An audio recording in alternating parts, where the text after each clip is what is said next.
학계 1장 1절 교재는 89페이지 펴시면 나옵니다.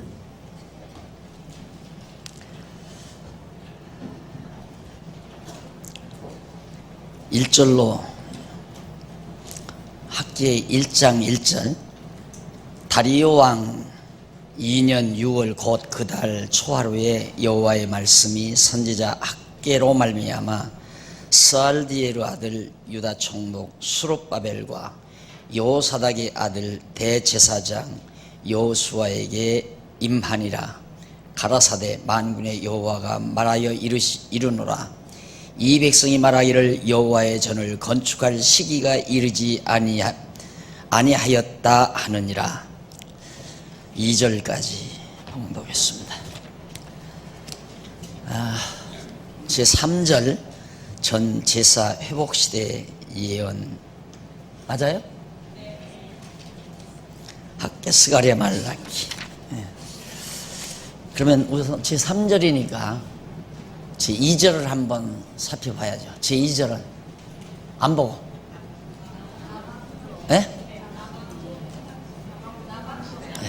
남왕조 패망시대 예언 내용이죠. 1절은 그렇죠.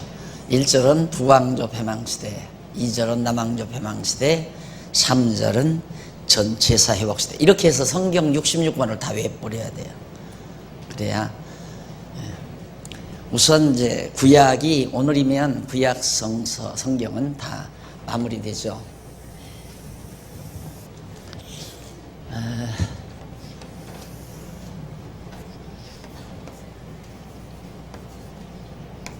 (721년) 587년 왜 이걸 또 하고 또 하냐. 이거 알면 성경 다 아는 거예요. 지금 이 도표를 알면 성경 다 아는 것과 같기 때문에 어느 교육학자가 얘기하기를 반복을 10번 해도 안 된답니다. 100번 해도 안 되고 수천 번 반복을 하면 뇌리에 백인데요. 그래서 하여튼 여러분 지겨워도 자꾸 해드리는 겁니다. 지금 우리가 선지서 지금 공부하는데 선지서가 이제 1절, 2절, 3절로 나와 있죠. 1절은 이 시대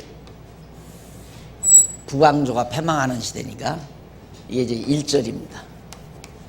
그 다음 이제 2절이 이 시대, 그 다음 3절이 이 시대예요. 성전 전 제사 회복 시대. 그러니까 성전 제사가 전과 제사가 회복하는 그 시대의 예언이다. 내가 지금 헷갈리는 게 뭐냐면 수요일 저녁에 스가랴를 해요. 그래가지고 내가 이거 했는데 왜 또 하나 자꾸 그러는데 여기서는 안 하는 것 같아요. 지금 학계, 스가랴, 말라기 이게 이제 성전도 회복이 되고 여호와의 전도 회복이 되고 그 전에서 제사를 드리는 일도 회복되는 그 시대에 하나님께서 학계와 스가랴, 말라기라고 하는 이 세 선지자를 내세워서 예언하는 그런 내용이 나옵니다. 이 예언서를 잘 공부하게 되면 중간사라고 있습니다. 이제 마지막 예언을 말라기라는 선지자가 얘기해요. 말라기 이게 이제 구약성서 마지막 선지자네요. 이때부터 이 예수님 오실 때까지가 한 400년 어간입니다. 그래서 이 학계, 스가랴, 말라기 이 선지서는 저 중간사 예수님 오실 때까지의 특히 이제 학계, 스가랴, 말라기 같은 경우는 400여 년간의 예수님 오실 때까지 그걸 중간사라고 그래요. 그 중간사는 이제 구약사하고 신약사 해서 그 중간에 나온 역사다 해서 전 성경에는 역사 기록이 없지만은 이루어질 역사에 대한 예언은 바로 이 말라기, 이제 우리가 공부하는 학계, 스가랴, 말라기에 이 시대에 이루어질 일들이 예언이 되어 있습니다. 또 그래서 뭐 할 수만 있으면 중간사 아마 신학 공부하게 되면 대충 하게 될 거예요. 그 중간사도 공부를 해 놓으시면 참 놀라운 거예요. 하나님께서 그렇게 선지자들을 예언해 놓고 예언대로 이루어 가시는 목사님이 지금 현재 그 구속사에 대해서 연구하는 목사님이 계세요.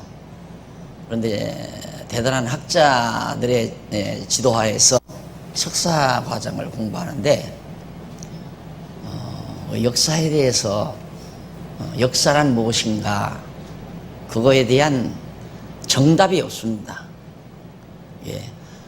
우리들은 이제 성경신학에서는 그 역사학, 기독교 역사학에 대해서 우리 이제 앞으로 기독교 역사 개론, 역사 개론이라든가 이런 교재가 나오겠죠. 나오기 위해서 지금 노력을 하고 있으니까 이미 그 어떤 그 내용은 다 알고 있습니다. 알고 있는데 그걸 아주 깔끔하게 학문적으로 정리해서 책으로 내놓는 일은 많은 시간이 걸려야죠. 그래서 역사라는 것인가 한번 물어요. 나더라. 목사님 역사를 어떻게 보십니까? 그래서 간략하게 말씀을 드렸죠. 그러니까 모든 역사는 이제 역사 시작 아니에요. 역사가 시작되는 거고 예수님 오심으로 나중에 예수님 오실 때 역사가 끝나죠. 그럼 이 모든 역사 섭리란 뭔가 결국은 이 역사 섭리는 하나님께서 당신이 살아계시고 당신이 어떠한 분이심을 드러내시는 영광 선포예요. 하나님 당신의 영광을 선포하시는 살아계심의 영광, 그리고 그의 능력과 권능, 그의 속성, 그의 자비성, 이런 당신의 그런 속성들을 이렇게 이 역사 섭리를 통해서 다 드러낸단 말입니다. 드러내는 건 그 하나님이 가지고 계시는 그런 모든 존재의 영광과 속성의 영광이 그 영광을 지니고 계시니까 영광이 드러나는 거죠. 그 영광이 드러나는 한 일환이다, 역사라고 하는 것은. 그런데 이제 성경에 기록된 내용은 이런 역사를 그냥 놔두면 타락한 인간으로서는 하나님을 몰라요. 역사를 보고. 만약에 인간이 타락하지 않았다면 이런 역사 섭리를 보고도 충분히 하나님을 알죠. 하나님을. 그냥 하나님의 처음 지어놓으신 인간이 타락하지 않았으니까 이성 자체가 타락된 이성이 아니란 말입니다. 그러니까 처음 지어놓으신 인간의 그 타락되지 아니한 이성으로는 태양이 뜨고 달이 뜨고 그리고 초목이 자라고 열매가 맺고 우로가 내리고 바람이 불고 새들이 날고 이런 모든 자연 환경 또 역사섭리 전쟁이 이런 뭐 타락하지 않았으면 전쟁이라는 게 없겠죠. 이런 하나님의 역사 섭리를 통해서 하나님의 영광을 봅니다. 영광이 보여요. 예를 들면 얼마 전 중국 공산당이 무너났어요. 중국 공산당이 무너났는데 거듭나고 중생한 자의 눈에는 하나님의 영광이 드러나죠. 와, 하나님의 영광 대단하시다.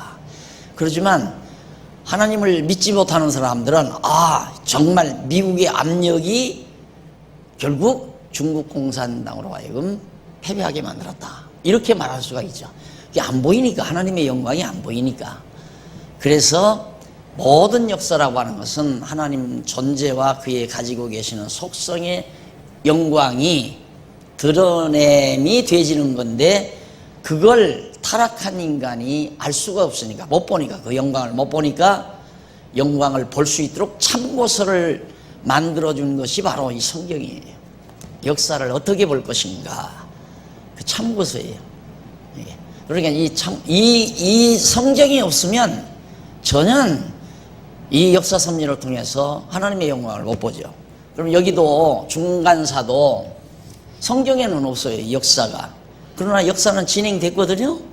진행됐는데 이 성경에 없는 중간사의 역사 내용은 일찍이 학개, 스가랴, 말라기라고 하는 선지자를 통해서 내가 앞으로 이렇게 역사를 섭리해서 장차 만왕의 왕 되신 예수 그리스도를 오게 하겠다. 말라기가 마지막 그걸 예언하고 끝나잖아요. 그런데 정말 그 역사 그대로 됐단 말입니다. 그러면 미리 이제 오늘 공부할 학계, 스가랴, 말라기, 이 세 명의 선지자를 통해서 내가 하나님의 정하신 뜻, 창세 전에 천지만물 창조하기 전에 하나님께서 내가 역사를 이렇게 주관해 가서 예수를 보내야 되겠다, 이렇게 다 정해놓으신 일을 선지자를 통해서 미리 예언을 하게 했단 말입니다. 예언해 놓고 그대로 역사 속에서 이루어졌으니까 이 역사 속에는 뭐가 드러났어요? 하나님의 정하신 뜻이 드러나죠. 즉 로고스가 드러났다면 하나님의 말씀, 생각, 뜻이 저 역사 속에도, 그러면 저 역사만이 아니라 중간사만이 아니라 이 모든 역사가 그래요. 그렇게 우리는 역사, 기독교 역사학이라는 게 깔끔하고 확고하고 분명하고 명쾌하고, 근데 이런 학문을 우리가 어떻게 정립을 안 해야 돼? 안 하겠어요? 해놔야죠. 어떤 일이 있더라도 이 학문, 이 놀라운 학문은 우리가 목사님들이 지금 그걸 다 알고 있는데 글도 안 쓰고 가르치지도 않고 이걸 누구에게 전수도 안 시키고 하나님께서 부르신가 꼴깍하고 갔다. 그럼 다 사장되는 거예요. 다 없어진다고 말이에요. 여러분들이 공부 안 하면 그 다음 여러분 후대에 누가 가르칠 사람이 없잖아요. 이게 가르치고 또 그 다음 후대에게 또 가르치고 또 가르치고, 그 가르치는 데는 교재가 있어야죠. 이런 데 대한, 자, 중간사를 어떻게 볼 건가, 그 이후의 역사, 전 세계 역사를 어떻게 볼 것인가, 그게 성경에 뭐 단마디로 이렇게 구체적으로 나온 건 없죠. 성경 역사 속에서, 성경 속에서 드러내시는 하나님의 그 역사 섭리에 대한 의미와 목적, 방법 등등이 다 나와 있기 때문에 그 분야를 이렇게 딱 정리를 해서 해놓으면 공부하기가 참 좋잖아요. 그래서 작업을 하는, 오늘 또 여러분들과 이렇게 강의를 하는 이유도 어떻게 알아요? 또 여기 공부하시는 여러분들 중에 대단한 역사학자가, 기독교 역사학자가 나올 수도 있는 거고, 기독교 물리학자가 나올 수도 있는 거고, 기독교 사회학자가 나올 수도 있는 거고, 우리가 다 지금 우리 연구소가 장안중앙교회 연구소가 하고자 하는 일이 그 일이니까, 그래서 연구소를 이제 금년에 개설하려고 하는 거죠. 전에는 이제 노예에서 로고스 신학연구원이라고 했는데, 그러다 보니까 이게 자꾸 압축이 안 돼요. 그래서 그냥 우리 교회 단위로 로고스 성경신학 연구소라고 하는 아주 심플한 그런 연구 집단을 만들어서 아주 집중적으로 노예에다 맡겨놓으니까 지난 3년 동안 연구 논문이 하나도 안 나왔어요. 그 전까지는 그래도 좀 더 나오고, 지금 앞서서 하시는 분들은 매년 책을 내는데 일반 연구원들이 전혀 연구 논문이 안 나와요. 그만큼 흩어졌다는 거죠. 그래서 이제 이 연구 작업을 더 정말 야무지게 해나가기 위해서 성경신학 연구소라는 걸 만들게 되는 겁니다. 여러분 지금 공부하는 거 대단한 겁니다. 여러분 엄청난 거예요. 이거 우리가 입 다물거나 그냥 사놓고 죽으면 안 돼요. 땅속에다 묻어놓고 죽으면 예수님 앞에 가서, 하나님 앞에 가서 책망 들어요. 다 달란트 맡겨놨는데 고질시간 사람이 가서 땅에다 묻어놨다 가지고 가니까 야단 맞았잖아요. 똑같은 일이죠. 하나님께서 질그릇 속에 우리에게 담아주었으면 드러내야죠. 그래서 오고 오는 세대에 바르게 전승되도록. 그래 지금 이 학계 스가랴 말라기가 이 중간사를 이해하는데 매우 중요한 역할을 하고 죄송합니다.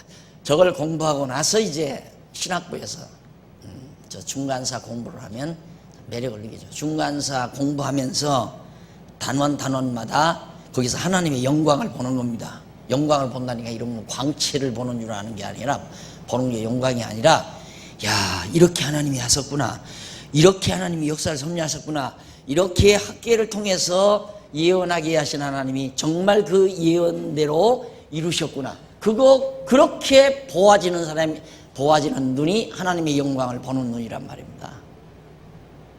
그러니까 여러분들이 얼마나 지금 엄청난 것을 이렇게 만나고 있는가를 이제는 아셔야 돼요. 벌써 6학기 공부했잖아요. 성도대학 구약을 다 공부했는데 오늘은 끝나는데 이런 엄청난 진리를 여러분들이 이제 접근을 한 거란 말입니다. 근데 우리 지금 연구하시는 분들 가운데 연구하는 연세가 어떤 분은 뭐 50대에 시작하고 어떤 데는 40대에 시작하고 일찍 시작한 분은 물론 30대에 시작하는 분도 있죠.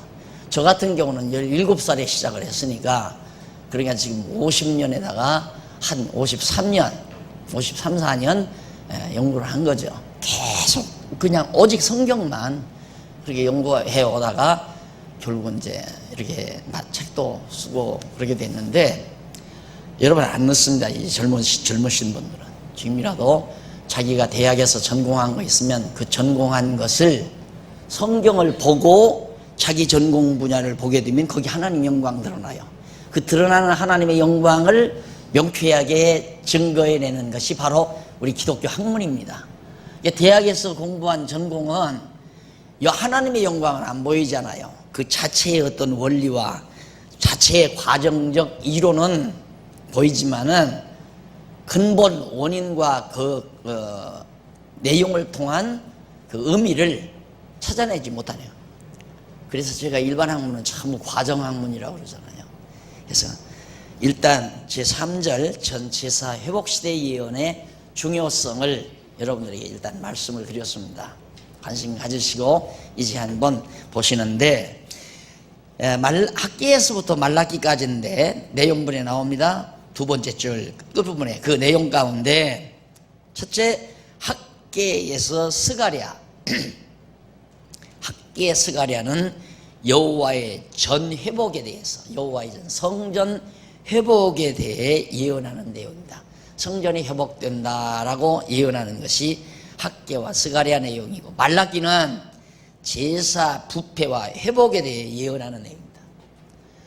자, 물론 이제 포로에서 돌아와서 이제 포로 아니죠? 여기가 포로 70년 바벨론 포로 70년이고 요 이제 고토로 돌아온 회복 시대인데 회복 시대에 이제 성전이 이렇게 지어집니다. 587년이니까 여기서 여기가 400년이에요. 죄송해요. 400년. 한 400여 년. 그러니까 요 앞부분에서 성전이 회복되는 역사가 이제 역사 내용을 예언을 합니다. 그게 진짜 회복이 되거든요. 성전이 회복된 이후에 예수님 오실 때까지의 모든 역사는 알렉산더 그러니까 헬라 제국의 창시자라고 할 수 있는 창건자라고 할 수 있는 알렉산더 그러니까 동양 문명이 서구 문명에 도전을 받는 최초의 순간이죠. 그렇게 헬라 제국이 등장할 때가 바로 이제 서구 세력이 이제 동양으로 밀려 들어오는 그 전까지는 완전히 바비로니아 문명, 페르시아 문명 자체가 이제 동양 문명이었지만은 헬라 문명 자체, 헬라 제국이 들어오면서 알렉산더가 쳐들어오면서 이제 서구 문화가 들어오는 데인데 그렇게 헬라 제국 시대와 그다음 로마는 이제 이탈리아 로마 시작됐잖아요. 이제 지중해 북단에서 거기서 시작된 세력이 이제 그것도 역시 유럽이죠. 서구 유럽. 그 세력이 지배하면서 계속해서 예수님 오실 때까지 마지막 예수님 오실 때가 헤롯이 왕이 됐을 때인데 이 당시가 로마 제국 시대란 말입니다. 이 로마가 황제가 헤롯을 유대의 허수아비 왕으로 세워놓고 세금 걷어서 너 좀 먹고 다 갖다 가지고 오너라. 그 일하는 게 헤롯이에요. 저 바보 멍충이 같은 인간이 로마 제국의 앞잡이 노릇하면서 백성들을 늑탈해서 세금 막 몽땅 걷어가지고 저도 시컷 먹고 마시고 그리고 로마 황제에 가서 그냥 이렇게 상납하면서 부와 영화를 누리는 참 치졸한 인간입니다. 아주 치졸한 인간. 윗사람에게 잘 보이려고 아랫사람을 늑탈하는 인생살이 그런 인간의 모습은 그건 인간이 아니에요. 자기가 윗사람에게 잘 보이기 위해서 밑에 사람들을 늑탈해가지고 이건 짐승돼지만도 못한 거예요. 그렇게 살거든요. 헤롯도 그렇게 산 거란 말입니다. 그러니까 이 당시에 유대인들이 얼마나 성전은 회복됐지만 제사를 드리고 정말 하나님을 섬기는데 얼마나 많은 방해를 받았겠는가 상상만 해도 알 겁니다. 여러분들이 다음 신학교에서 중간사 공부해 보면 야, 이런 과정을 거치면서 급기야는 만왕의 왕이신 예수 그리스도가 오셨구나. 결국에는 그 못된 인간들이 예수를 죽이기도 했잖아요. 십자가에 못 박아. 자, 그래서 말라기는 제사 부패와 회복에 대한, 성전 회복시키고 제사를 회복했는데, 제사를 지내는데 제사가 막 부패해요. 제사 자체가 제대로 드려지지도 않고 아주 엉망이란 말입니다. 그러다가 이제 제사가 다시 건전하게 회복되기도 하는 그런 대목이 바로 말라기에 소개됩니다. 예언이 됩니다. 근데 그 예언대로 그대로 이루어지거든요. 중간사에서. 자, 그러면 1절 보십시다. 가로 없는 1번. 그거 보기 전에 조금 정리하고요.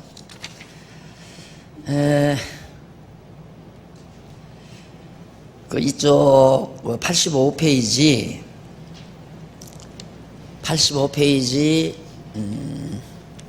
밑에서부터 다섯째 줄 중간쯤 보면 여호와 하나님께서는 일찍이 출애굽 당시 광야와 모압 평지에서 모세를 통하여 이스라엘 자손에게 장차 모든 성읍을 황폐케 하시고 성소까지 황량케 하신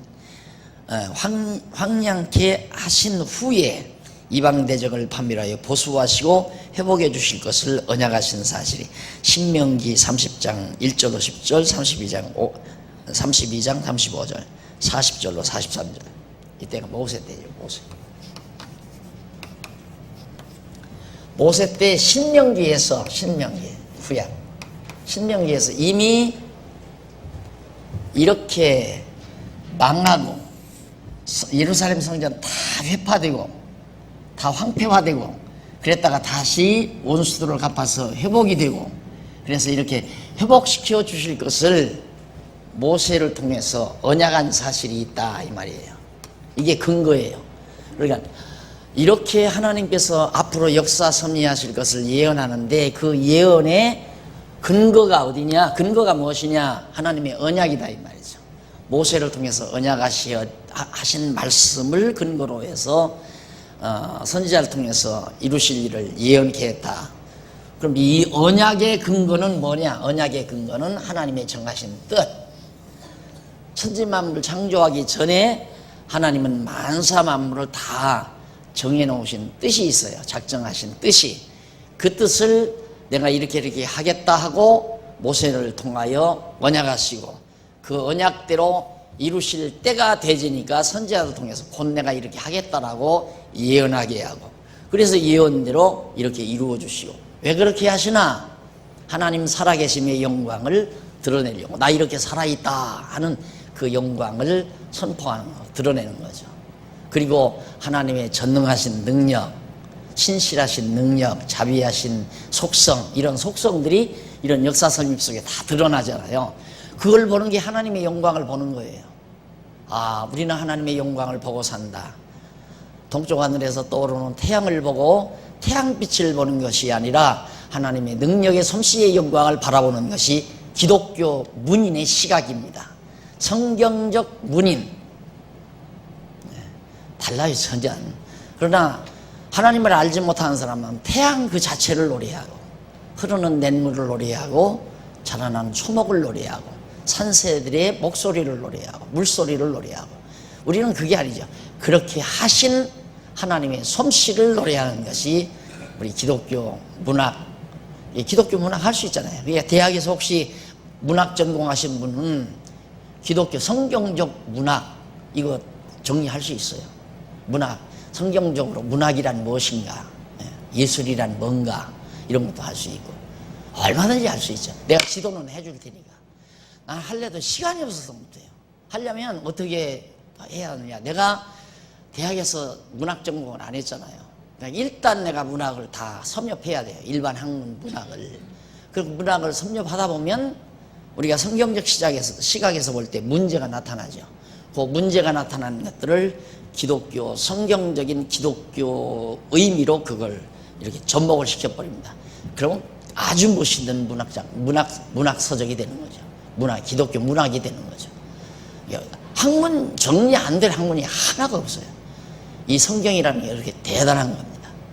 그래서 이걸 좀 빨리 젊은이들이 깨닫고 좀 이렇게 살아간다면 얼마나 좋을까 마음은 간절한 바람이 있어도 보니까 젊은이들은 그냥 돈벌이에 바쁘고 또 생활에 바쁘고 직장에 바쁘고 이런데 또 별로 관심이 없고 빨리 돈 벌어서 남보다 더 큰 아파트로 사서 이사 가야겠다 그런 생각 꼭 딱 들어차 있고 누가 듣는가?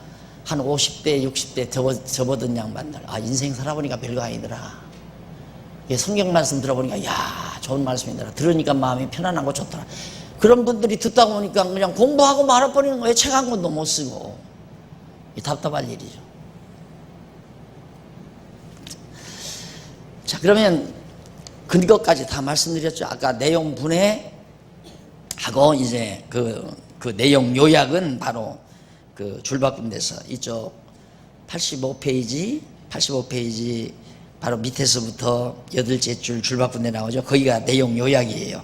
여호와 하나님께서는 세 명의 선지자로 여호와의 전과 성전과 제사의 회복 시대에 예언하도록 섭리하신다. 그것이 학개, 스가랴, 말라기다. 내용 요약했죠. 그걸 조금 더 설명해 드립니다. 친절하게. 세 명의 선지자는 여호와의 전 회복을 비롯해 제사에 대한 부패와 회복에 대해서 예언한다. 여기까지가 학개, 스가랴, 말라기까지의 내용을 간략하게 요약해드린 내용이에요. 공부란 바로 그거거든요. 내가 그전에도 아마 말씀드린 거 기억나실 겁니다. 어느 유명한 교수가 박사학위 논문 지도를 해주는데 책을 하나 던져주더래요. 책을 하나 딱 던지더니만 이걸 듣고 이 한 500페이지나 되는 건데 이걸 듣고 한 5페이지로 요약을 해라.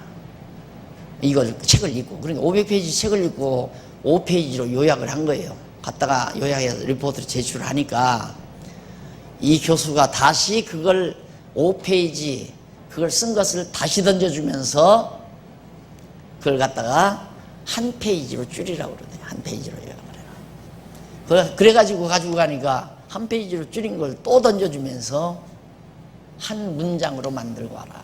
하나의 문장으로. 하나의 문장으로 만들어 가니까 이제 쓰라고 그러더래요. 논문 쓰라고.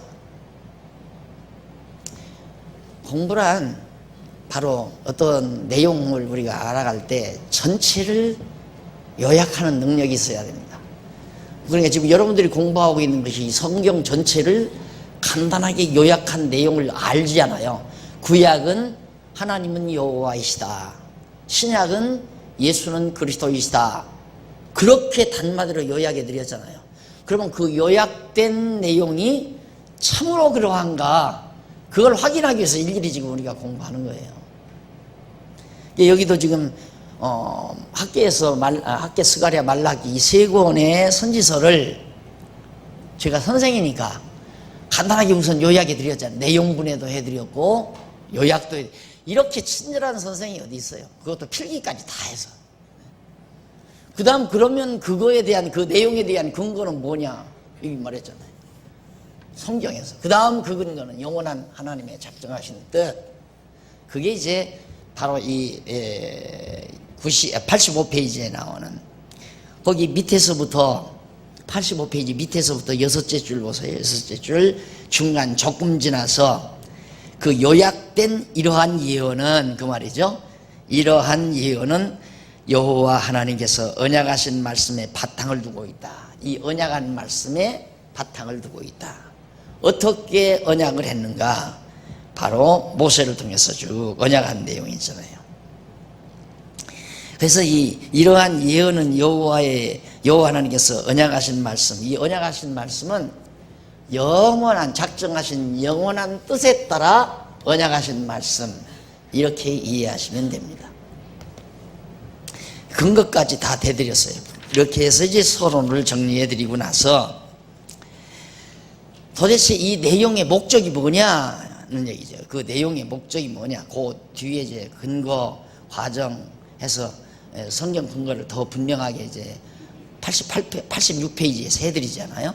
해드리고는 이제 결국 최종적으로 밑에 86페이지 밑에서 여섯째 줄, 결국 이제 최종적인 이 내용, 저렇게 하나님께서 섭리하시는 섭리 목적을 간략하게 정리해 드리는데, 제일 밑에서 보세요. 제일 밑에 중간쯤. 이러한 계시의 목적은 나오죠. 하나님께서 이렇게 언약하시고 언약대로 이루시는 이러한 언약 예언하시고 예언대로 이루시는 이러한 하나님의 계시의 목적이 뭐냐 그 말이죠. 그 목적은 전능하신 하나님이 언약대로 이루어 주시는 여호와이심을 택한 백성으로 깨달아 알고 그를 경외하며 섬기게 하시려는 데 있다. 결국 하나님은 여호와이심을 알게 해서 섬기게 하려는 거다. 구약은 하나님은 여호와시다. 여기도 마찬가지잖아요. 그러니까 학개, 스가랴, 말라기도 결국은 하나님은 여호와시다. 이게 구약이니까 그냥 맞아떨어져요. 깨끗하게. 그래서 내가 늘 공부하고 나면 점으로 남는다. 성경이 하나의 점으로 남아버린다 하는 이유가 바로 그런 오디오에서 하는 얘기입니다. 다시 한번 상기드리고 이제 넘어갑니다. 학개, 스가랴 가로 없는 1번 여호와의 전 회복 예언. 자, 이 부분도 이제 내용 분해를 해야죠. 그 두 번째 줄 끝에 보면 학개는 전 중건에 대해서 여호와의 전 다시 중건하는 것에 대해 촉구하며 예언하는 내용이고, 왜 성전 안 짓고 가만히 있느냐, 빨리 지어라, 하나님께서 이렇게 짓게 하신다 하고 촉구하면서 예언하는 내용이 학개 내용이고, 그 다음 스가랴 1장에서 6장까지는, 스가랴가 좀 길죠. 1장에서 6장까지는 이상으로 전 회복에 대해 예언하는 내용이고, 이상을 보여서. 그리고 7장 14장까지는 말씀으로, 이상으로 예언하고 말씀으로 전 회복을 예언하는 내용으로 되어 있습니다. 그것도 이제 근거가 다 비슷해요. 모세 때. 이 강론집은 거의 근거가 모세 때, 더 나가서는 아브라함과 이삭과 야곱, 더 나가서는 아담, 이때 다. 이게 언약시대거든요. 언약시대. 언약. 열조와의 언약. 이 언약시대의 언약의 말씀이 선지자들의 예언의 근거예요. 자, 넘어가서 한쪽 가로 1번 전중건의 촉구와 예언. 왜 전중건하니? 이 학개 내용이에요. 근데 학개는 2장까지 있어요. 간단해요. 1장과 2장인데 1장은 전중건을 촉구하며 착공된 사실을 증언합니다.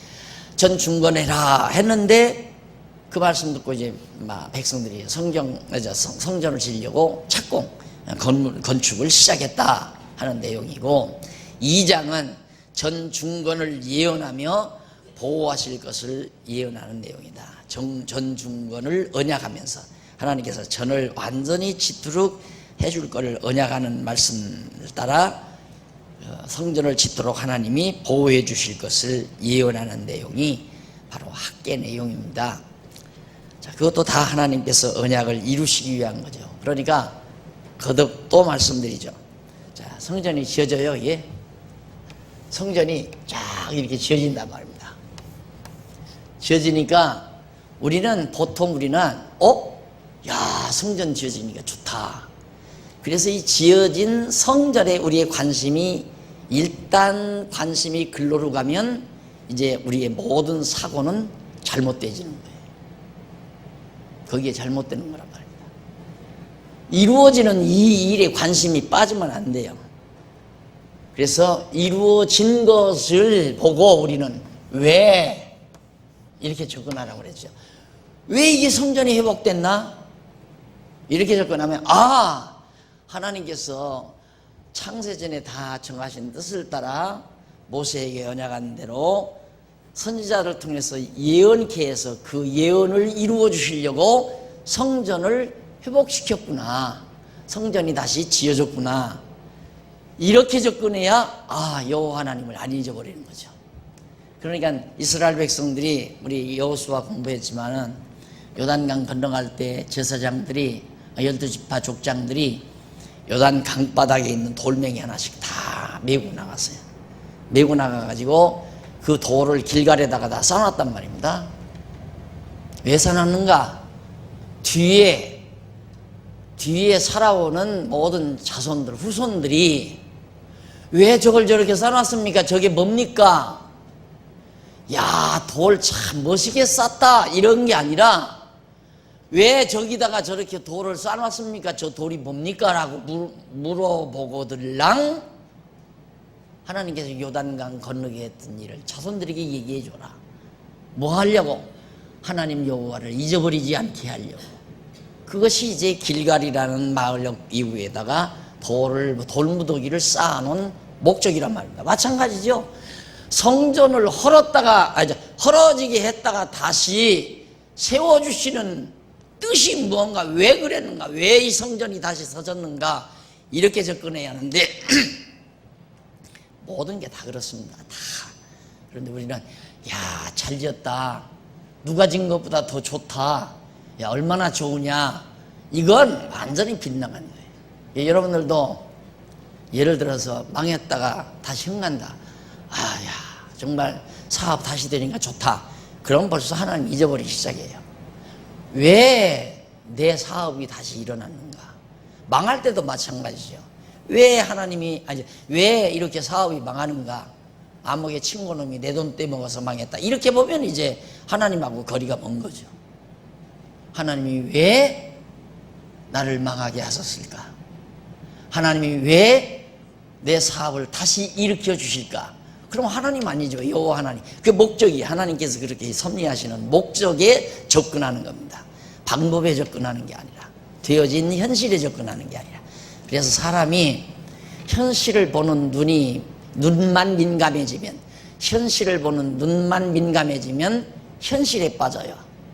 그래서 과거를 정확하게 알고 현실을 바르게 보아야 현실에 빠지지를 않고 미래에 대한 대비를 할 수 있는 거란 말입니다. 사람의 시각이라는 게. 그게 다 이 두뇌 작용 아니겠어요? 그러니까 하나님께서 왜 성전을 이렇게 세워주셨을까? 백성들이 야, 하나님께서 선지자를 통해서 일으킨다고, 다시 세워준다고 언약된 대로 하나님이 일으켜 주셨다. 왜? 내가 여호와인 것을 깨달아 알고 경외케 하시려고. 그래서 바로 그런 목적으로 하나님이 성전을 헐었다. 안 그러면 헐기 전에 이때는 솔로몬이 지은 성전이거든요. 이 당시에 이 솔로몬이 지은 얼마나 오랜 역사, 수백 년 지난 건물이니까 얼마나 국보예요. 그건 얼마나 귀한 보화냐 말입니다. 그걸 하나님이 그냥 사그리 다 잿더미 되게 만들고 뭐 때문에 다시 또 세워줘요. 세워줄 바에는 헐지를 말지, 안 그래? 그러니까 우리는 항상 그것 때문에 세워줄 바에 헐지를 말지, 병 주고 왜 약을 주나? 내가 처음에 성경 가르치니까 학생들이 막 대들면서, 총신 대학교 학생들이, 후배들이 와서 나한테 대들어요. 그럼 하나님이 병 주고 약 주는 하나님이냐? 이런 얘기를 하니까 하나님이 다시 일으키려고 헐었다. 그러니까 일으키려고 헐었다는 게 이해가 안 가잖아요. 왜? 이해가 안 가는 건 세워지고 헐어지는 그 자체에 빠지니까. 하나님께서 왜 헐었다 짓는가? 그 목적, 하나님의 섭리의 목적이 와, 진짜 이 세상 되어지는 일은 여호와 하나님을 알게 하는데 주된 목적이다. 그게 전도서란 말입니다. 다 하나님을 아는데 연결이 되지 아니하면 헛되고 또 헛되다. 다 헛된 거다. 여호와 하나님 깨달아 알고 경외하는 것이 인간의 제일 되는 법문이다. 그러니까 내가 망하고 흥하는 것도 여호와 알게 하기 위해서, 병들었다 낫게 하는 것도 여호와 알기 위해서, 봉변당했다가 존귀케 되는 것도 여호와 하나님 알게 하기 위해서, 다 하나님께서 당신을 알게 하기 위한 섭리예요. 자, 그러면 양쪽 가로 1번 전, 중건, 촉구와 착공 내용이 나오는데, 그 내용 가운데 1장 1절로 6절을 보면 89페이지 나오죠. 거기 보면 말씀을 듣고서 건축을 미루어 궁핍하게 됨을 증언하는, 하나님께서 전을 지어라, 빨리 지어라 하는데도 안 지어. 백성들이 짓질 않는다 이 말입니다. 그러니까 하나님께서 그냥 한재를 보내요. 그래서 곡식이 안 돼. 다 말라비 들어지고 비가 안 와요. 그러니까 배고프죠. 그게 다 하나님의 말씀이에요. 한재도 하나님의 말씀, 전쟁도 하나님의 말씀, 부도 나는 것도 하나님의 말씀, 다시 회복되는 것도 하나님의 말씀, 병원으로 실려가는 것도 하나님의 말씀, 병원에서 건강한 몸으로 태어나는 것도 하나님의 말씀.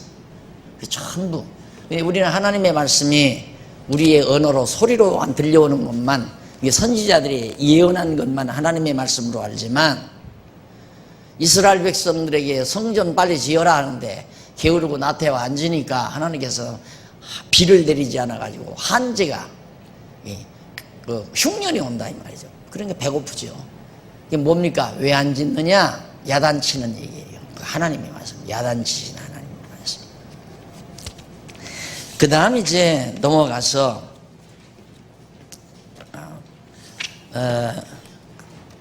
1절로 2절, 아까 제가 읽어드렸죠? 90페이지 1절로 2절. 학개 선지자가 유다 왕족과 제사장 자손에게 여호와의 전 건축에 대한 말씀이 임한 것을 이제 쭉 증언하지요.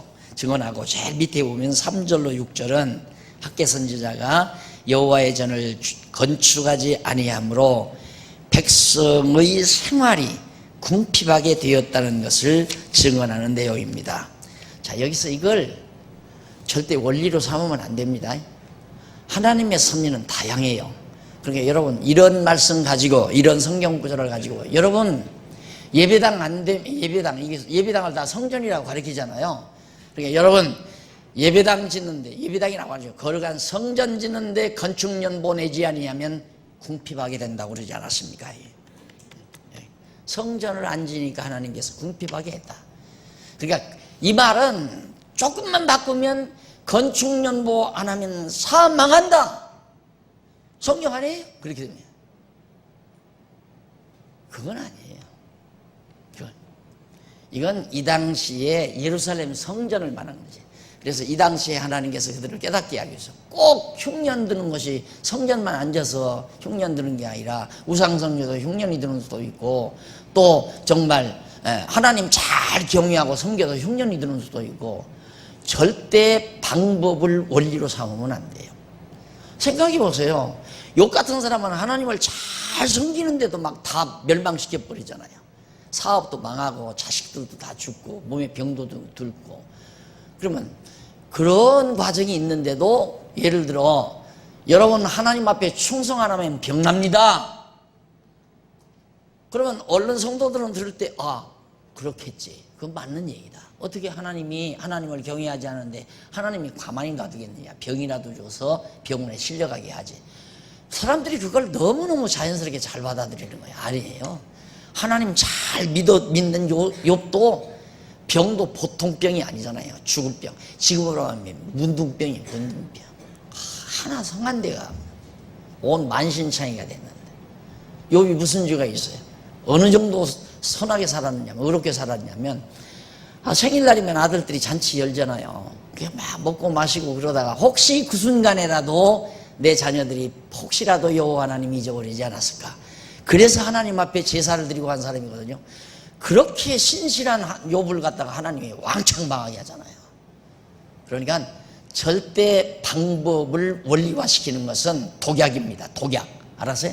우리 성도들이 먹으면 죽는 날까지 건강을 찾을 수 없는 독약이에요. 항상 불안에 떨지요.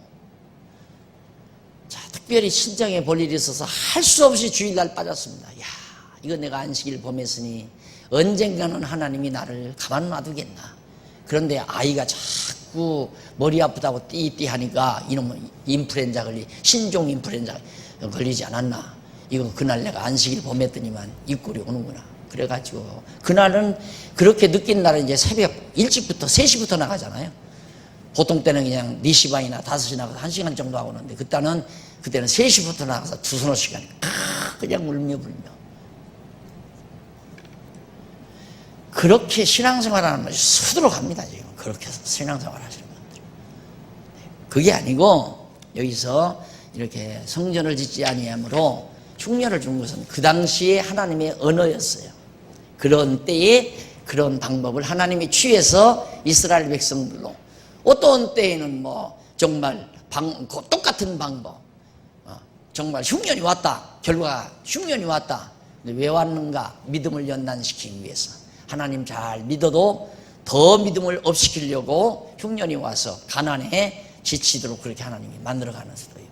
절대 방법에는 원리 적용이 안 된다. 그래서 제일 무서운 것이 공부할 때, 요즘 성경 공부 중에 큐티라는 공부 여러분 접촉하면 안 됩니다. 큐티라는 성경 공부 방법, 그건 완전히 괴물이에요, 괴물. 그건 사람의 영혼을 정말 향상시키는 게 아니라 더 억압하는 거예요. 늘 불안하죠. 성경이고, 오늘 이것이 오늘 내게 하신 말씀이다. 그런데 자기가 그렇게 못 산단 말이다. 그러니까 그냥 항상 마음은 억눌려 있어요. 그렇게 못 사니까. 그러면 또 말씀 듣고는 이대로 내가 못 살았으니 하나님이 나에게 이런 일을 했지. 이래가지고 어떻게 보면 믿음이 좋은 것 같지만 기쁨도 평안도 없습니다. 항상 마음의 불안과 초조, 그건 정상적인 신앙이 아니에요. 그 다음 넘어가서 12절로 15절, 7절로 15절 92페이지. 궁피부 원인이 된 여호와의 전이 착공된 사실. 성전 짓지 아니하니까 하나님께서 궁핍하게 했는데 결국 성전이 다시 이제 지어지기 시작합니다. 지어지기 시작하는데 이쪽 12절로 15절 93페이지 중간쯤 보시면 12절로 15절 나옵니다. 학개 선지자가 지도자들과 백성의 마음을 흥분시켜 여호와의 전 중건을 착공케 하시니. 이거 보세요. 그러면 참 생각해 보세요. 지금 여기서 착공을 안 했어요? 그런데 하나님께서 막 왜 착공 안 하느냐 그래가지고 흉년을 줬어요. 그리고 이제 착공하기 시작했단 말입니다. 성전을 짓기 시작했어요. 어떻게 해서 성전을 짓기 시작했느냐? 하나님이 그들에게 흥분, 감동을 주었다 이 말이에요. 성전을 지어야 되겠다 하는 열심을 담아주었다. 그럼 그 전에 전에 열심 주면 안 되나? 왜 전에는 열심을 안 줘서 안 지게 해가지고 흉년을 주고, 배고픔을 주고, 그리고 나서 나중에야 흥분시켜가지고 질 마음을 줘서 지켜야 하느냐 이 말이죠. 왜 그랬을까요? 논문 한번 리포트 써오실래요? 다음 방학 동안에 왜 그러셨을까? 왜 하나님이? 아니 처음부터 안 짓느냐고 책망하지 말고, 왜 안 짓느냐 책망하지 말고 처음부터 짓도록 막 열심을 담아줬으면 되잖아요. 그러면 짓지 않아요. 근데 처음에는 열심 안 담아줘서 안 지니까 기근을 주어서 배고프게 만들어 놓고, 그래 놓고는 또 야단쳐서 그 다음에는 이제 하나님께서 짓게 만드는데, 뭐 거기 12절 본문 읽어보셔요. 본문 한번 읽어보세요. 스알디엘의 아들 스룹바벨과 여호사닥의 아들 대제사장 여호수아와 남은 바 모든 백성이 그 하나님 여호와의 목소리와 선지자 학개의 말을 청종하였으니. 왜 청종했는가? 그 이유는 그들의 하나님 여호와께서 그를 보내셨음을 인함이라. 백성이 다 여호와를 경외하며 때에 여호와의 사자가 학개와 여호와의 명을 의지하여 백성에게 고하여 가로되 나 여호와가 말하노니 내가 너희와 함께하노라 하였느니라 하니라.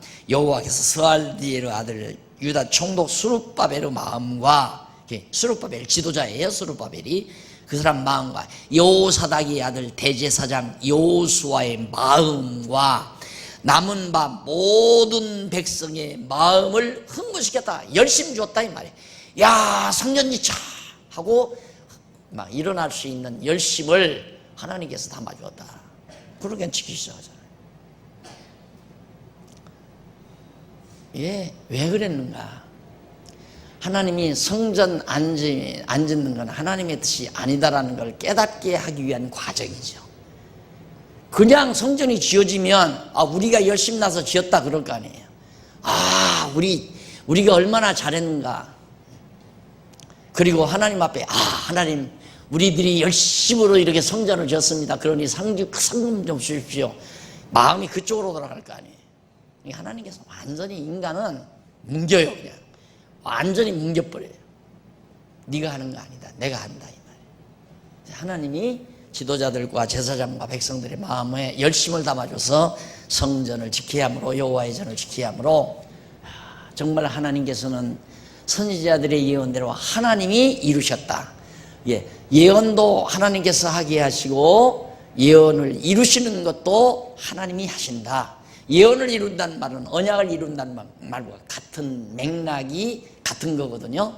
그러니까 언약을 이루신다는 말은 여호와라는 뜻이라 아니에요. 여호와가 언약을 이루시는 자.